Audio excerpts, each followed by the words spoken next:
Hello बच्चों, तो जैसे कि मैं आपको बता रही थी कि हम लोग मैथ पढ़ रहे हैं नवोदय के लिए। और मैथ के हम लोग फर्स्ट चैप्टर में हैं, जिसका हम लोग फॉर्मूला देख रहे थे। तो कुछ फॉर्मूला बाकी रह गया था जो मैं बताने वाली हूँ, और ये इम्पॉर्टेंट फॉर्मूला है, इम्पॉर्टेंट, ठीक है ना।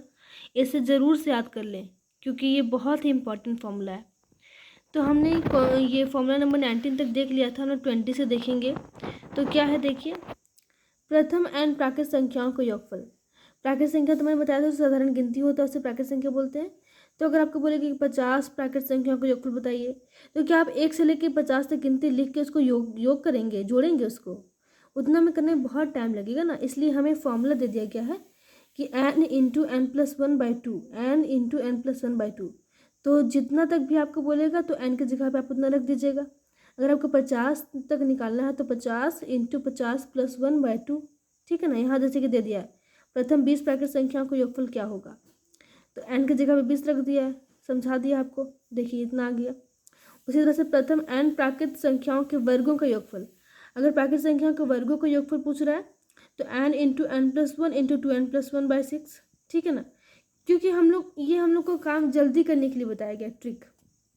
वरना अगर हमें 4-5 ही बोले कि 4 प्राकृत संख्याओं के वर्गों का योगफल, तो हम निकाल लेंगे ना। लेकिन अगर कोई बड़ा संख्या बोल दे तो हम नहीं निकाल पाएंगे। निकाल तो लेंगे लेकिन बहुत टाइम लगेगा। इसलिए हमें जल्दी करने के लिए फॉर्मूला दिया गया। तो इसे भी देख लीजिए, n into n plus one into two n plus one by six, ठीक है ना। देखिए प्रथम n प्राकृत संख्याओं के घनों का योगफल। वहाँ हमने वर्गों को देख लिया, यहाँ घनों का मतलब समझ रहे हैं ना, कि 1 का पावर 3, 2 का पावर 3, 3 का पावर 3। तो इस तरह से अगर आपको बोले तो यहाँ पे हो जाएगा n into n plus one by two का होल स्क्वायर, ये सब का whole square, n into n plus one by two का होल स्क्वायर, ठीक है। अगर बोले आपको सम संख्याओं का योगफल, अगर बोले कि आप 4 ठो सम संख्या का योगफल बताइए, तो हम आसानी से निकाल लेंगे कि 2 4 6 8, ये 4 ठो हो गया तो सबको जोड़ देंगे। लेकिन अगर आपको कुछ ज़्यादा बोले कि 20 प्राकृत सम संख्या, 50 ठो सम संख्या का योग बताइए, 100 ठो सम संख्या का योग बताइए, तो वहाँ पे हमें ये फॉर्मूला यूज़ करना पड़ेगा n into n plus one. तो n की जगह पे जितना भी आपको बोलेगा वो रख देंगे। जैसे कि अगर आपको बोल रहा है 20 सम संख्या, तो n की जगह 20 रख देंगे। अगर बोल रहा है 50 सम संख्या, तो n की जगह 50 रख देंगे। उसी तरह से यहाँ पे प्रथम n प्राकृत विषम संख्याओं का योगफल n स्क्वायर होगा। विषम संख्या का योगफल n स्क्वायर, ठीक है ना। और यहाँ के प्रथम n गुणजों का योगफल, जैसे कि अगर बोलेगा गुणज मतलब पहाड़ा, ठीक है ना। बोलेगा अगर 2 के पहाड़ा के योगफल बताइए, 2 के पहाड़ा का योगफल, तो हम लोग 2 का पहाड़ा 10 तक लिखेंगे, 2 दहें 20 तक, फिर जोड़ेंगे उसको नहीं, उसका फॉर्मूला लिख देंगे के n into n plus one by two, के n into n plus one by two.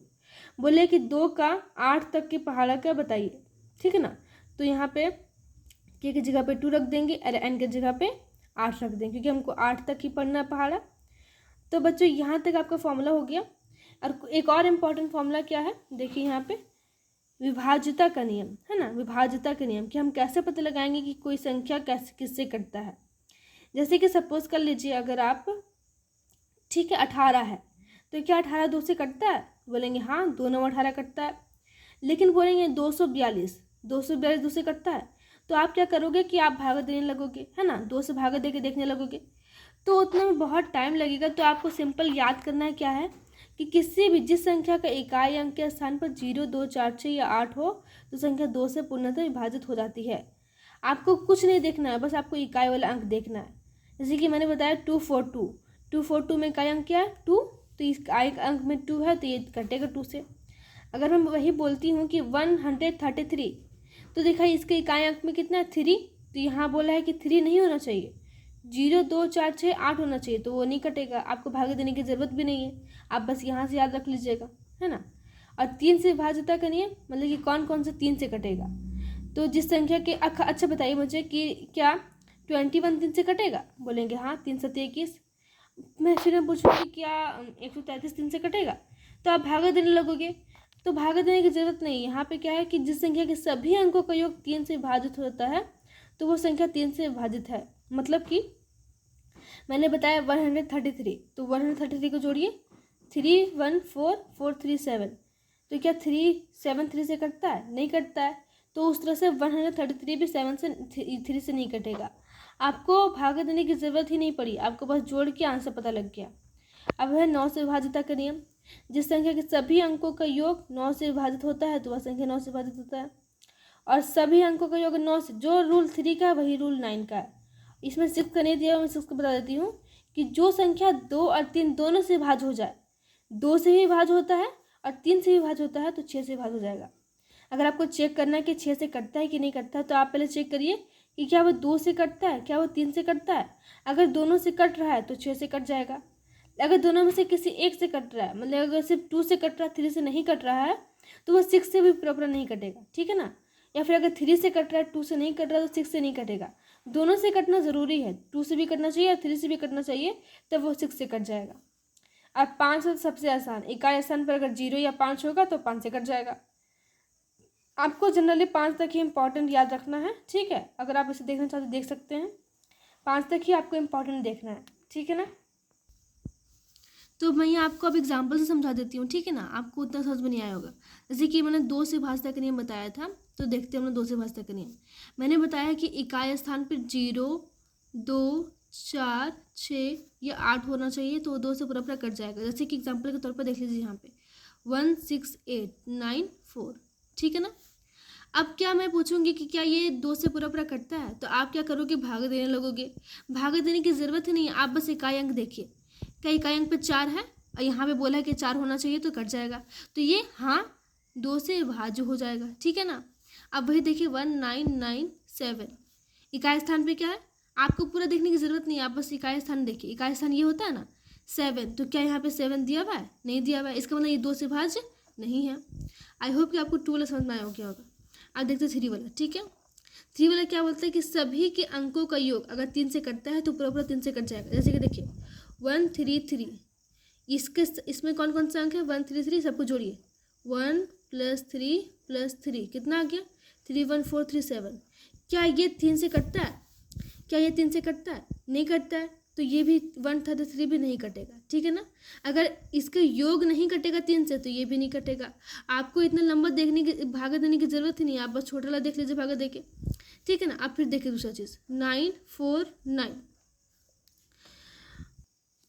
तो देखिए 9 4 9 है, तो ये क्या, इसको जोड़िए 9 9 + 4 + 9, 9 4 13, 13 और 9 13 7 20 और 2 22। क्या 22 3 से कटता है, नहीं कटता है, तो ये 9 4 9 भी नहीं कटेगा, ठीक है ना।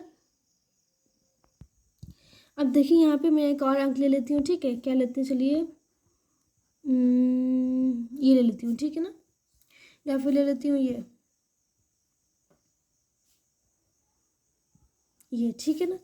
तो देखिए हम लोग देखेंगे यहाँ 3 से कटता है नहीं कटता है, तो क्या करेंगे, हम भागा नहीं देंगे, हम लोग जोड़ेंगे सबको। 3 + 4 + 8 + 6, 3 4 8 7 7 8 15 15 8 6 21। तो क्या ये 21 3 से कटता है, हाँ कटता है, तो ये जो भी है 3486 भी 3 से कटेगा। आई होप कि आपको समझ में आ रहा होगा। अब देखेंगे चौथा वाला का, तो चौथा वाला का क्या है कि अगर अगर इसका लास्ट का इकाई और दहाई 2 अंक अगर 4 से कटेगा तो ये पूरा अंक 4 से कट जाएगा। तो देखिए इसका इकाई और दहाई से मिला 2 अंक क्या है, 24। तो क्या ये 2 अंक 24 जो है 4 से कटता है, हाँ 4 से 24, तो ये जो है 99,924, ये पूरा जो है 4 से कटेगा। देखिए फिर से यहाँ पे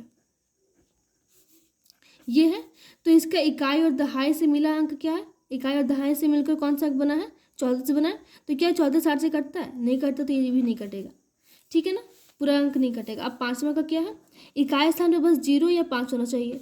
देखिए ये क्या ये 5 से कटेगा, हाँ कटेगा क्योंकि इकाई स्थान पे 5 है।